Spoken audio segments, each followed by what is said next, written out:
Hey, happy Thursday, Therapy Flow. We're glad you're here, hanging out with us for a few minutes, talking about practice growth. I love that. Great intro. So, we're going to be chatting about boring business stuff today. So, if you don't want your business to grow and you don't feel like ever pushing into the boring stuff, don't stick around. Maybe that's being a little bit harsh because some people do like what we're going to talk about today, and that's standard operating procedures. It's one of those things that it kind of doesn't matter what size of business that you're in. We want to take the philosophy that at some point we have to take what's in our brain, what's in our head, what we just automatically do, and put it down on paper.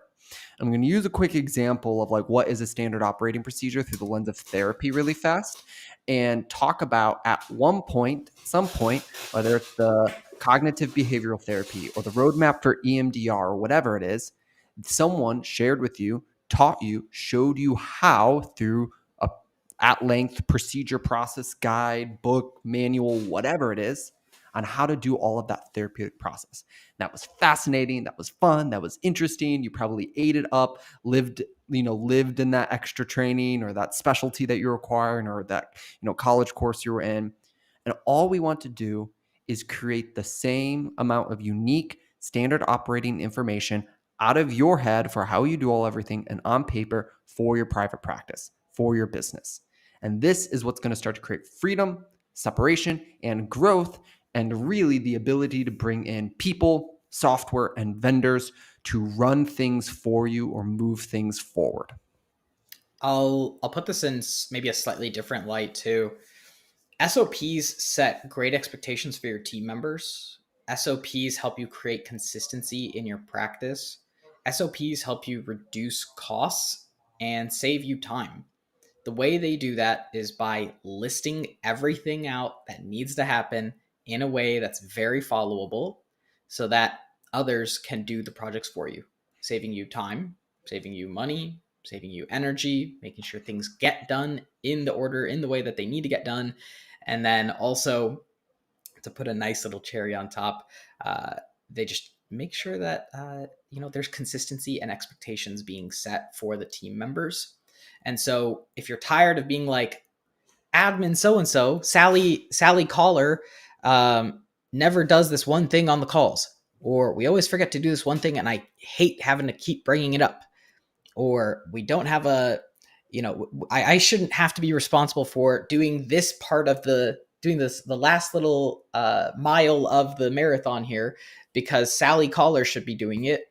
Uh, and so why aren't we doing it? Why aren't we pushing through? What's wrong? It's probably because that part hasn't been put on paper, or the expectation hasn't been set, or it hasn't been like listed out as a line item that needs to have happened.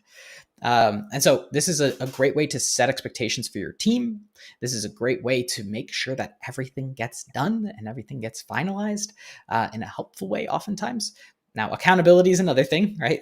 So that's a different element. If they're not picking up the SOP, that's really hard for you to do.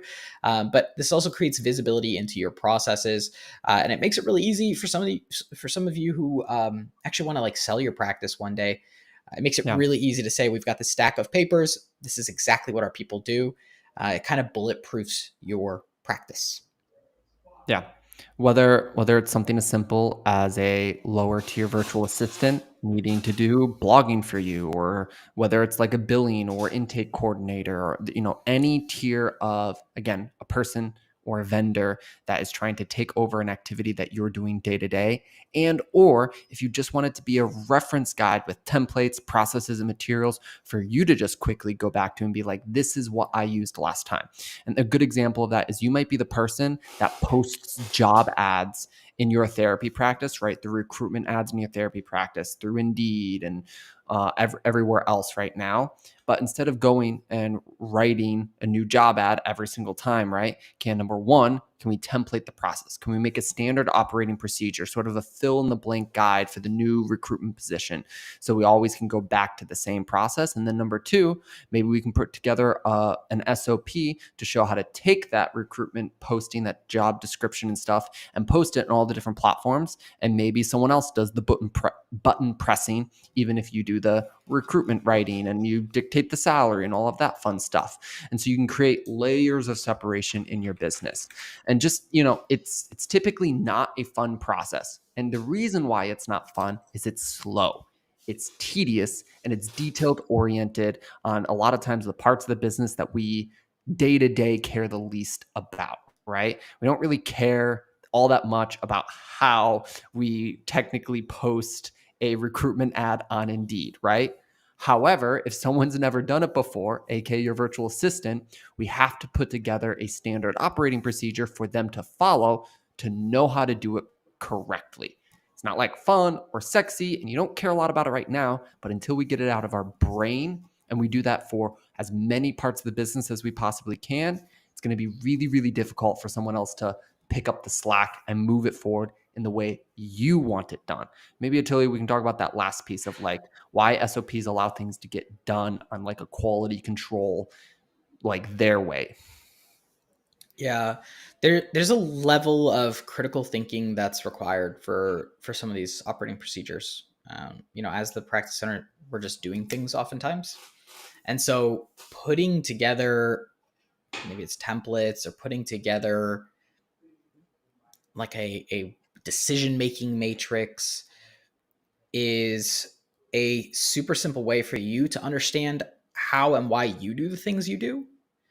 And it also helps you understand how you might be able to delegate the process.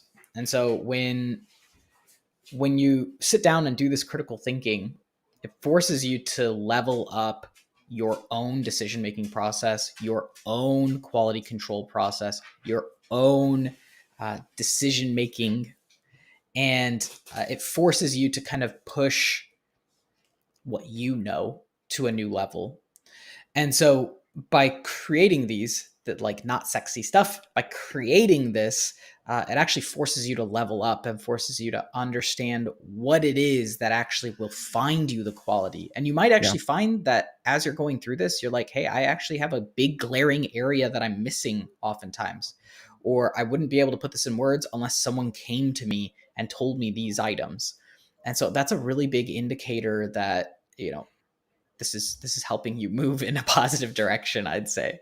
I can't tell you how many times I've put together an operating procedure and been like, oh, this is not how I actually want anyone else to ever do this. And I Yeah. recreate on the spot a better process to do it because you sort of see how flawed or how clumsy the way you were doing it once it's actually on paper. And I think that's a really good added benefit is it's a mirror. You can see like, oh, like, is this actually sloppy and messy, but like it got the job done? Or is this simple, clear, concise, and efficient? And like that's the goal with an SOP. So, we've chatted a little bit like they're really important. They are the next steps towards freedom in your practice. And I'd say the last piece is when you experience a lot of overwhelm, a lot of mental fatigue, and a big mental load for what's going on in your business. This is one of the key things that if you're consistently doing, it's sort of like an emptying the stress vessel back into your business in a positive way. And the more you do it, the less stays inside of you and the more will exist independent in your business. And it kind of further creates the distance between I am the business and the business is me towards I am me, the owner, and the business is the business, right? This separate entity that can kind of grow up and be all on its own.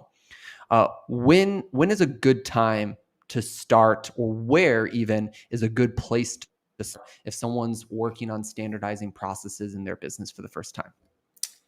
I'll start with the win. When you are first starting out business, the number one thing that you can do is just do a bunch of stuff and be bad at it all. Try everything, do everything, figure out the stuff, like be scrappy, go through. There's sort of like this learning curve when you're first starting that you just do it. Um, Once you start realizing that you're doing the same process over and over again, or you're doing something and it works. Like the way you're doing something, it works. And or you need to delegate a process, or you need to figure out someone else to handle a job. This is maybe the time to start looking at some of the like basic SOPs, just the things that maybe you need to delegate, aka the things you have figured out and the things that you could teach someone else to do. And so start with some of those simple elements. I'll show you guys an example here in just a little bit about what an SOP maybe looks like. So that way you can kind of like copy along. And so that's probably like the best place to start. Just as you start seeing that you're doing the same thing over and over again, or as you need to delegate, you're starting to put together these operating procedures. So when you start figuring things out, that's when you should start putting together SOPs. It's kind of like putting like the first time you do something, record yourself doing it, so that way you could go back, watch it, and be like, these are all the places I messed up, and then record yourself doing it again the right way on a video. That's like the most simple version of an SOP. It's just a Yeah. video of you doing the thing. Yep. And so, we use platforms like Loom for doing things like that, especially if you're doing things on like a computer. Yeah. Super helpful. And did you have anything else that you want to add there, Josh? Like where to start?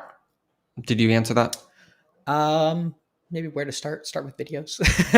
Start with the things that you're doing consistently and the things that you're doing well, I would say. I think that's a great point. Start with the things you're doing well, meaning it's working. We don't really want to make a standard operating procedure for something that's broken. And I think that sometimes happens. A good example would be like, hey, I do the same like intake process. I send them this paperwork, I press this button, we enter this information in, and we use this scheduling widget, and I need to package this all up, describe how we do it, describe what the content, the messages, all of that fun stuff, so I can give this to an admin assistant and they can do this for me instead.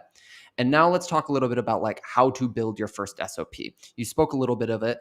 We have to collect this information somehow. And a lot of times it's visually on your screen as you're clicking buttons, walking people through, and like how to do something and what is being done inside of the how is kind of like the content and then the form and the structure.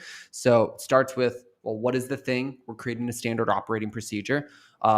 Let's say it's writing a blog and posting it weekly, or doing a sales process, or posting an updated social media weekly post, whatever it is. Okay, start with that big idea and that premise.